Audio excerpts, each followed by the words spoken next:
Além disso, na mitologia, ainda tinha aquela figura de Eco e Narciso, né? Eco é aquela mulher que não é sedutora, como se nós, mulheres, só por sedução conquistássemos os homens. E Narciso, indiferente, apaixona-se por si mesmo. O que há de gente narcisista nesse mundo não está escrito. O narcisista é aquele que nenhuma amizade serve para ele, nenhuma mulher tem o feitio que ele deseja, nenhuma mulher nasceu para ser a mãe dos seus filhos. É aquele que gasta um dinheirão numa academia de ginástica, fazendo musculatura e flexibilidade o dia todo para o músculo, para ser manteúdo e tal, mas reclama se pagar uma universidade que vai lhe abrilhantar a mente. São bem as questões do narcisismo, né?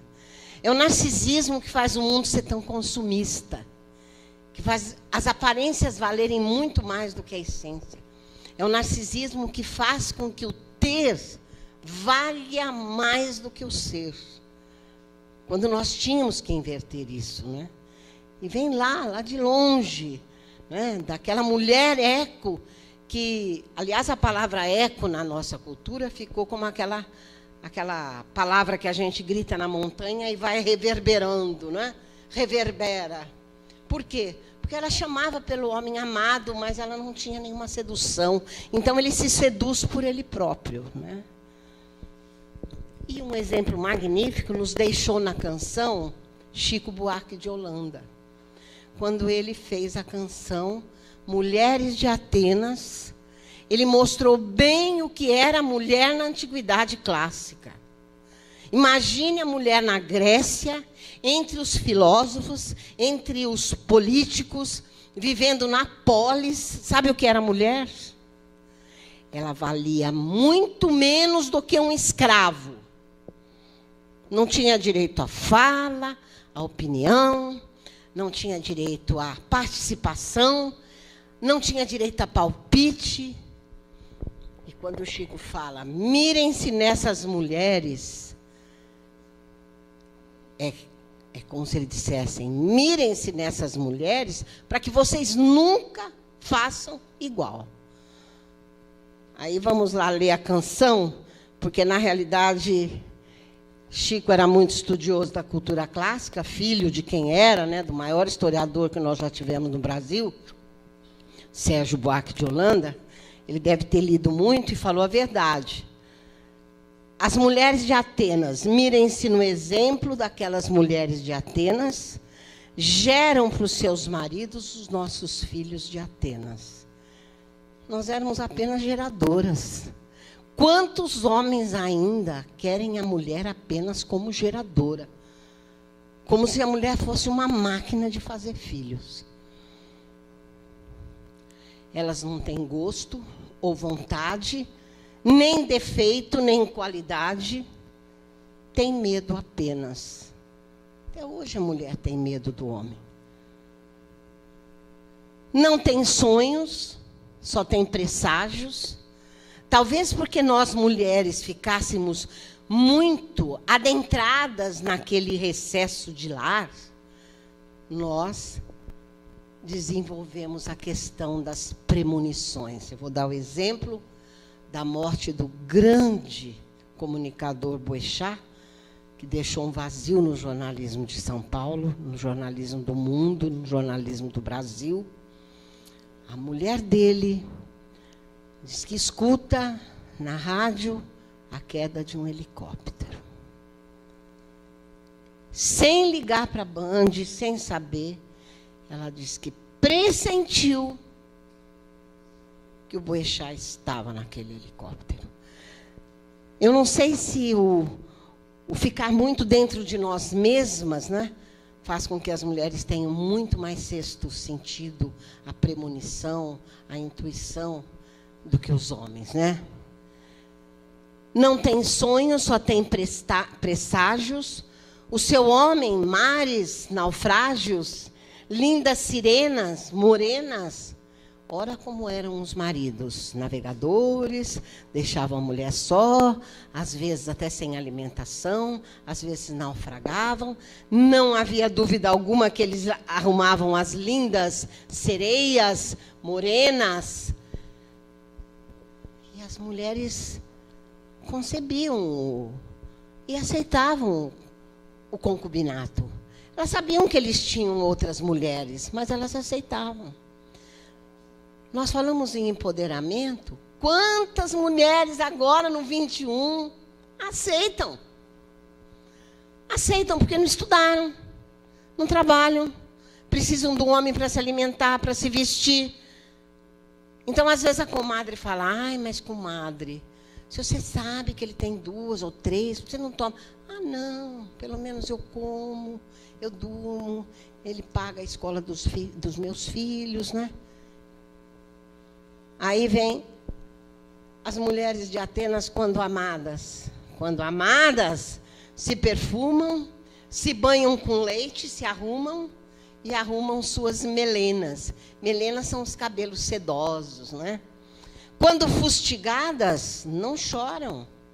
Ai, se a mulher grega, naquele classicismo, naquele racionalismo, chorasse. Se ajoelham, pedem, imploram e ainda dizem, eu quero mais duras penas, cadeias. Então está explicado que na nossa cultura a mulher aceitava a violência, coisa que nós não podemos aceitar de maneira alguma. O homem precisa saber que a mulher tem que ser respeitada, porque se não houver a mulher, ninguém tem mãe mais. Ninguém mais tem mãe. Não é? Então, é uma bela canção do Chico, que mostra bem a configuração feminina em pleno classicismo, em plena Grécia clássica. Na Idade Média. Agora a gente vai para a Idade Média.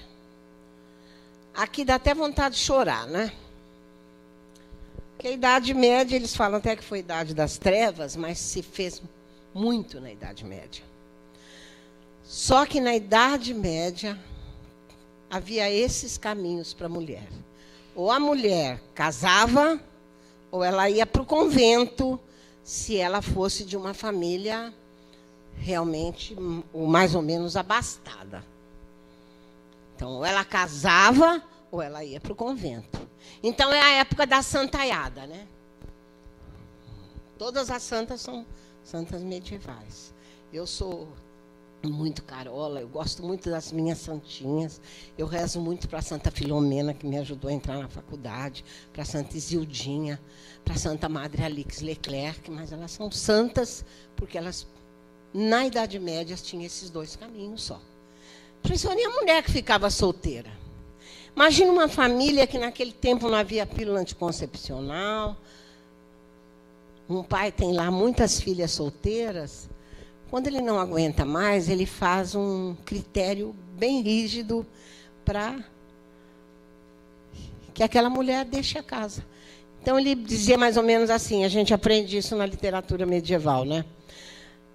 Bate o sino da igreja às 6 horas, a mãe vai para a missa com as filhas, mas ai daquela que não entrar aqui às 6 horas em ponto, ou às 7 horas em ponto. E aí tudo se fazia para aquela filha chegar atrasada, encontrar para sempre a porta fechada. E ela ia para a rua. Então, na Idade Média, a gente tem as santas, famílias mais ou menos abastadas, que as filhas não casaram, mas eles puseram no convento. E tínhamos a mulher casada. Aí vem o ideal cavalheiresco, e nós vamos na literatura, estuda-se muito, vocês estudaram isso, né? As cantigas de amor, de amigo, de escárnio e maldizer. Para quem se faziam as cantigas de amor? Uma solteira ganhava uma cantiga de amor? De jeito nenhum. Somente a mulher casada Isso cai até em vestibular, para entrar em faculdade, né? Quando cai literatura medieval, eles perguntam muito isso.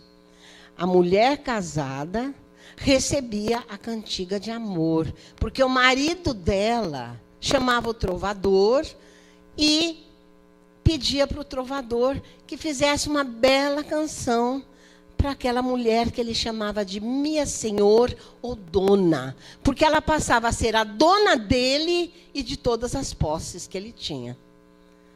E a cantiga de amigo? Cantiga de amigo devia se chamar, mas como os portugueses são muito místicos, né?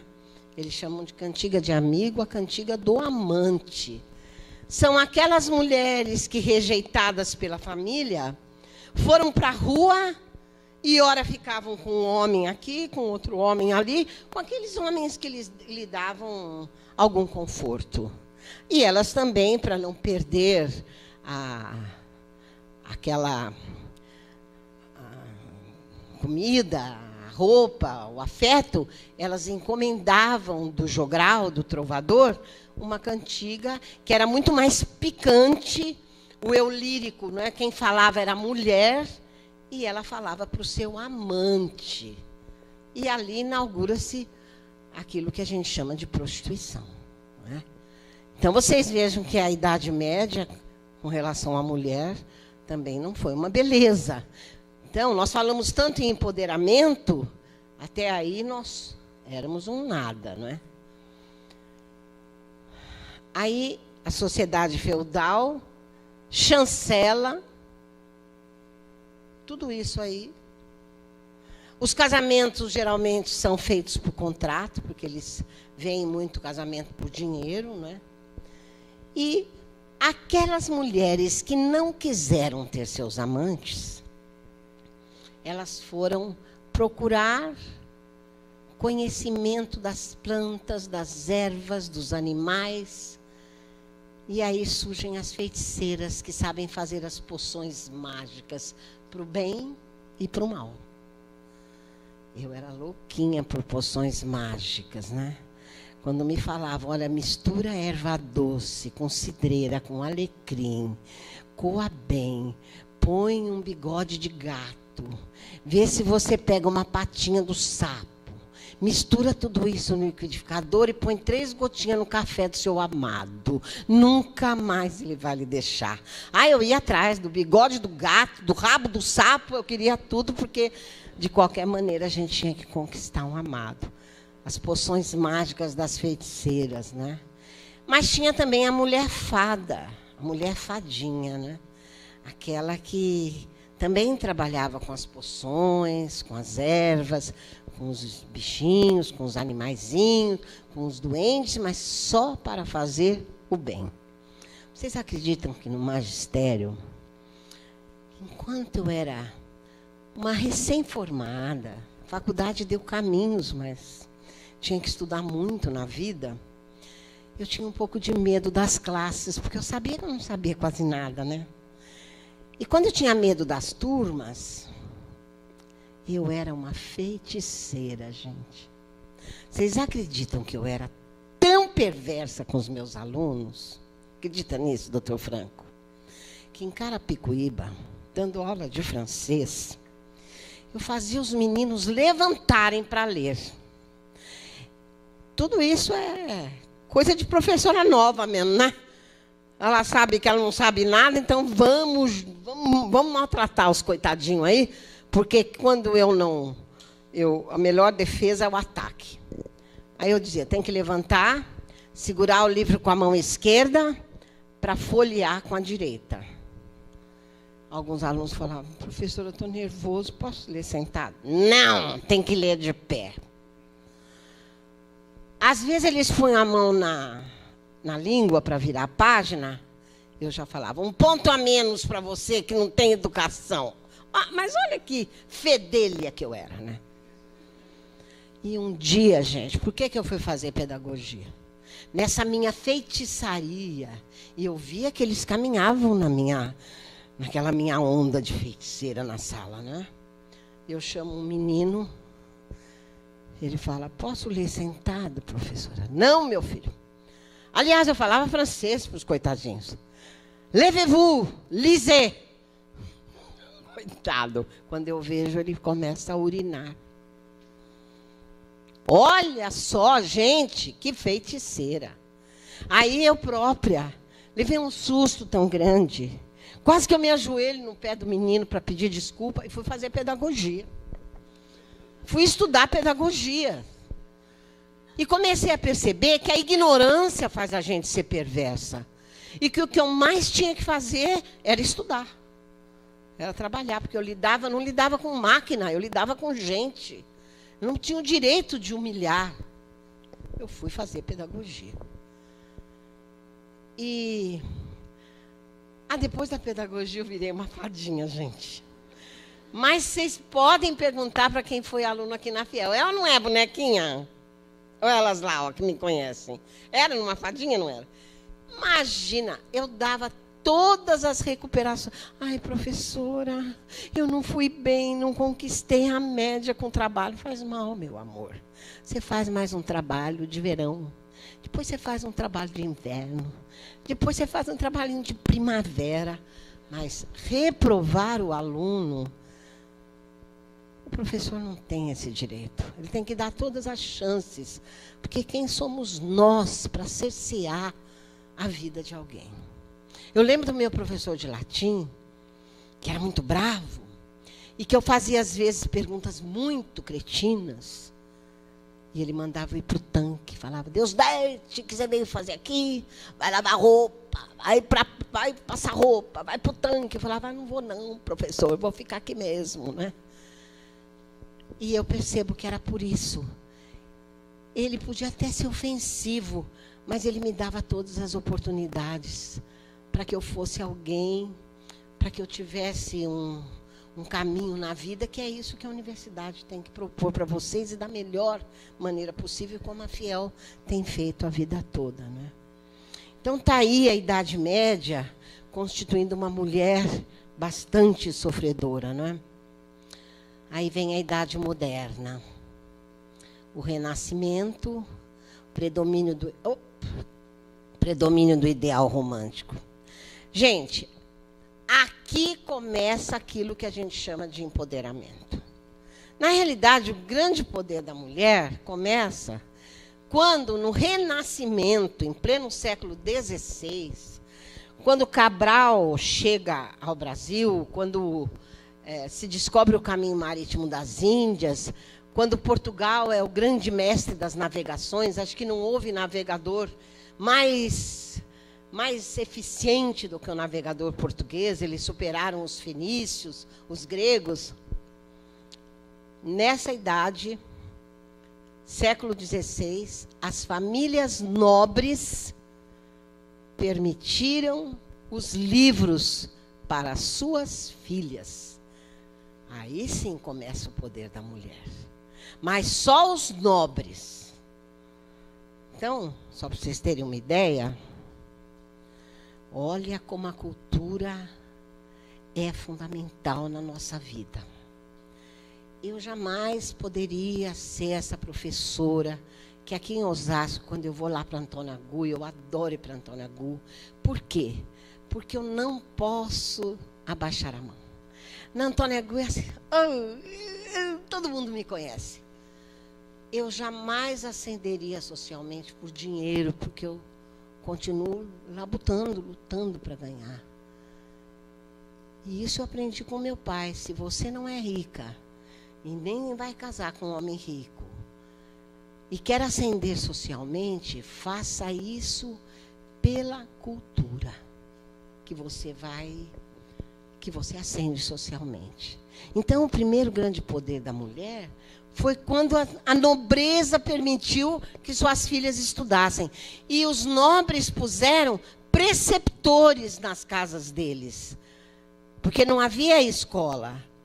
Havia os preceptores para os meninos, mas agora eles tinham preceptores para as mulheres. Daí é que surge uma Catarina de Médici, uma Isabel de Castela, não é?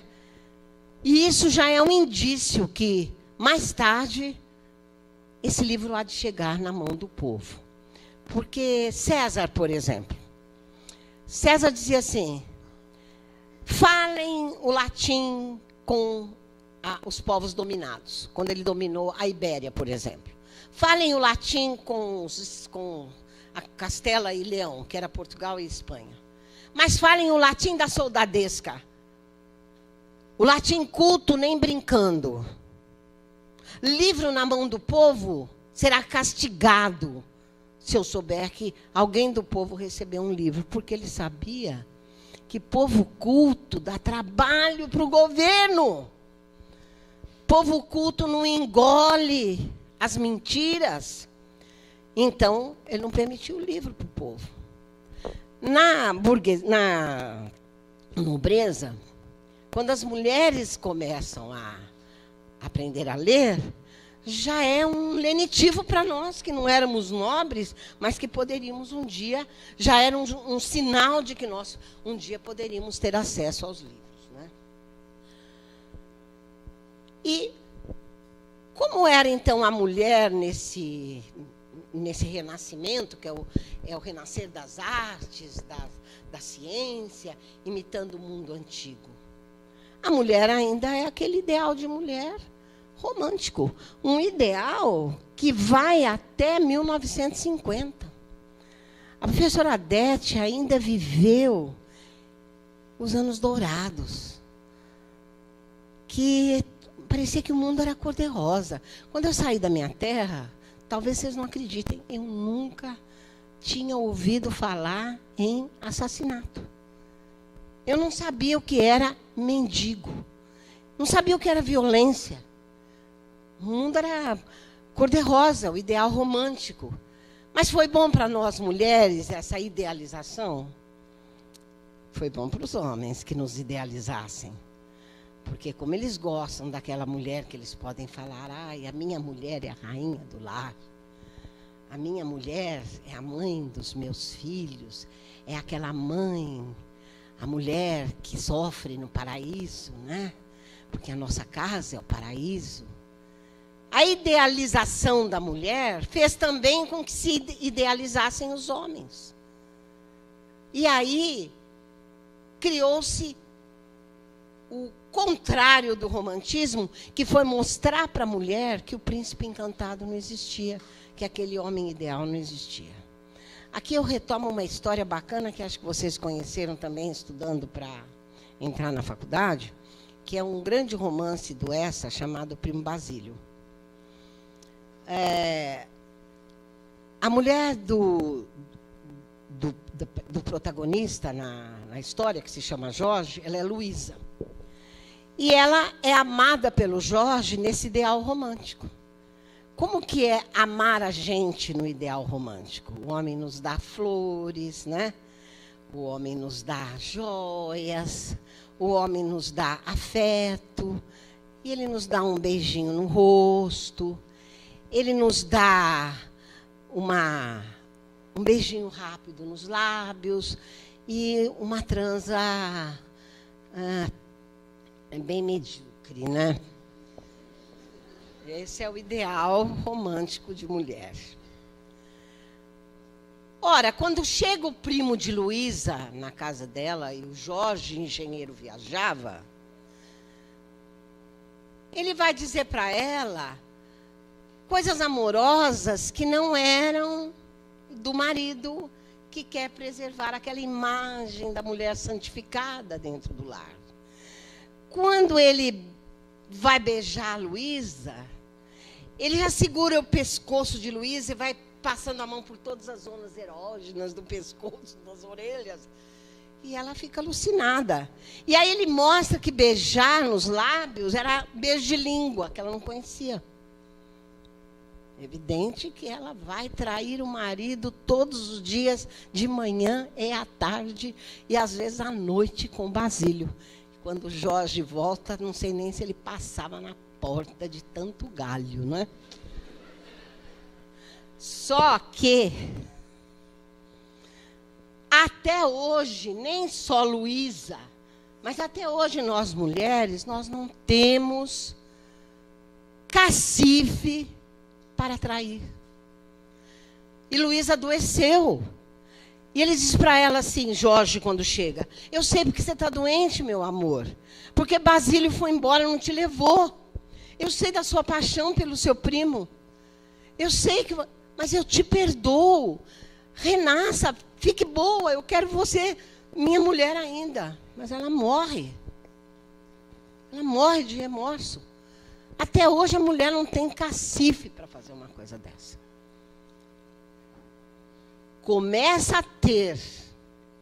E essa é uma das razões do feminicídio.